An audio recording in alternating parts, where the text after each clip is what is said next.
Hello everyone, कैसे हैं आप सब। Welcome back to our videos and आज हम इसी यूनिट नंबर 1 का नेक्स्ट टॉपिक हम लोग डिस्कस करेंगे। एंड अगला टॉपिक हमारा होने वाला है ऑर्गेनाइजेशन स्ट्रक्चर एंड डिज़ाइन। ठीक है जी। ऑर्गेनाइजेशन स्ट्रक्चर और डिज़ाइन जी, इस छोटे से वर्ड से आपको पता चल रहा है कि स्ट्रक्चर और डिज़ाइन की ऑर्गेनाइजेशन का क्या स्ट्रक्चर होने वाला है, क्या लाइन ऑफ अथॉरिटीज होने वाली हैं। ठीक है, किस तरह से कम्युनिकेशन जो है वो पास आउट होगा, राइट। किस तरह से राइट्स और ड्यूटीज हैं वो डिसाइड होंगी।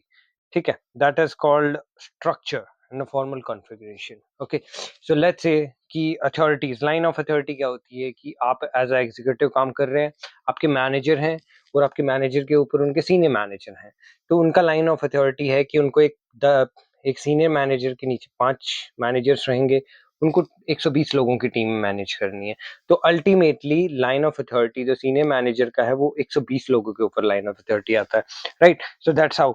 एंड कम्युनिकेशन, किस तरह से कम्युनिकेशन पास आउट हो रहा है, क्या राइट्स हैं उनके पास, क्या ड्यूटीज हैं उनकी, किस तरह से क्या ड्यूटीज फॉलो करते हैं, क्या वो पीपल को सिर्फ अपनी ड्यूटी कर रहे हैं या फिर अलग लोगों को भी मैनेज कर रहे हैं, दैट टोटली डिपेंड। ओके। हाँ, डिजाइन से क्या होता है, डिजाइन से इंश्योर होता है कि जो भी उनकी स्ट्रेटेजी है, जो भी इन्वायरमेंट है, ठीक है, सब कुछ उसी के अकॉर्डिंग हो रहा है या नहीं हो रहा है, या फिर कुछ चेंजेस रिक्वायरमेंट है। ठीक है, that we will identify through design. ठीक है जी। ये आज का जो टॉपिक है हमारा थोड़ा छोटा टॉपिक है, तो इसलिए अगर आपको कोई भी डाउट है तो पिछले टॉपिक्स, पिछले वीडियोस के थ्रू जाइए आप। वहाँ पे अगर आपको कोई भी डाउट रहे तो आप कमेंट कर दीजिए। I will try to solve your doubts. और अगर किसी को नोट्स चाहिए they can comment their email ID, मैं उनको नोट्स भी शेयर कर दूंगा। ठीक है जी। So now we will talk about the elements of organisation structure and design. So like इसके अंदर क्या रहता है कि सबसे पहले टाइप ऑफ स्ट्रक्चर, किस किस टाइप के स्ट्रक्चर होते हैं। फंक्शनल होता है, ठीक है, फंक्शनल की depending on the basis of function, what kind of function a person have, what kind of a person और टीम हैव।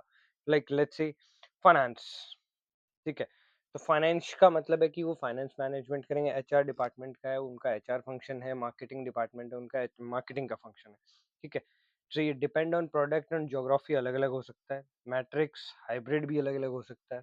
ठीक है, नेटवर्क हो सकता है, फ्लैट हो सकता है, हॉरिजॉन्टल हो सकता है, depending on the way organisation is working, right. सो अभी आगे का बात करें, अथॉरिटी एंड रिस्पॉन्सिबिलिटी के ऊपर भी डिपेंड रहता है कि क्या रिस्पॉन्सिबिलिटीज हैं आपके ऊपर, क्या अथॉरिटीज हैं आपकी। ठीक है, क्या डिसीजन आप ले सकते हो, क्या डिसीजन आप डेलीगेट कर सकते हो।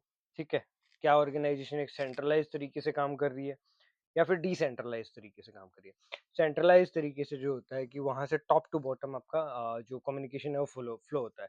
डिसेंट्रलाइज तरीके में वहां पे कोई हायरार्की नहीं होती है। ठीक है, there is no organisation hierarchy, और वहां पे नॉर्मल तरीके से काम होता है। Like same interests, anybody can share their idea, anybody can communicate with anyone, so that's called decentralized thing. Span of control, किसी एक पर्सन का जो अथॉरिटी है उसका स्पैन ऑफ कंट्रोल कितना रहेगा, 10 लोगों के ऊपर रहेगा, नैरो। ब्रॉड रहेगा, 120 लोगों के ऊपर हो जाएगा। फॉर्मलाइजेशन और डिपार्टमेंटलाइजेशन, लाइक इट डिपेंड्स कि क्या कौन से डिपार्टमेंट को हैंडल कर रहे हैं, फॉर्मली किस तरीके से जा रहे हैं। ठीक है, and depending on that there are contingency factors. Contingency factors decide किए जाते हैं कि in case of emergency, in case of any mishappening, क्या हम किस तरीके से उसको डिसाइड करें। तो depending on the size, depending on technology, environment, strategy and culture effect design, ये सारी चीजें हम लोग डिसाइड करते हैं, right.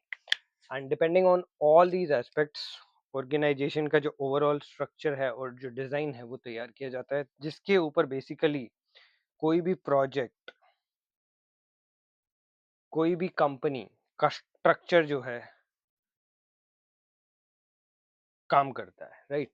Without organisational design, without organisation structure, कोई भी कंपनी एक इफेक्टिव तरीके से काम नहीं कर पाएगी। ठीक है जी। यहाँ पे वही बात है कि जिस पर्सन का जो काम डेलीगेटेड है, जो अथॉरिटी उसके पास है, उसको वही काम करना है, राइट। उसके अलावा नहीं करना है। लेट्स से कि for an example, as a student, as a आप एक स्टूडेंट हैं, आप पढ़ाई कर रहे हैं, आपका काम है पढ़ाई करना, आपका काम है टाइम टू टाइम अपना होमवर्क करना, टाइम टू टाइम अपने टास्क करना, राइट।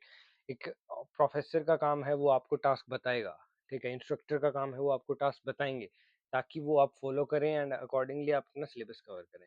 अपोजिट तो नहीं हो सकता है कि स्टूडेंट एक इंस्ट्रक्टर को तो नहीं बताएगा कि उसको क्या करना है क्या नहीं करना है, राइट? वो तो हायरार्कियल चेंज हो जाएगा पूरा का पूरा।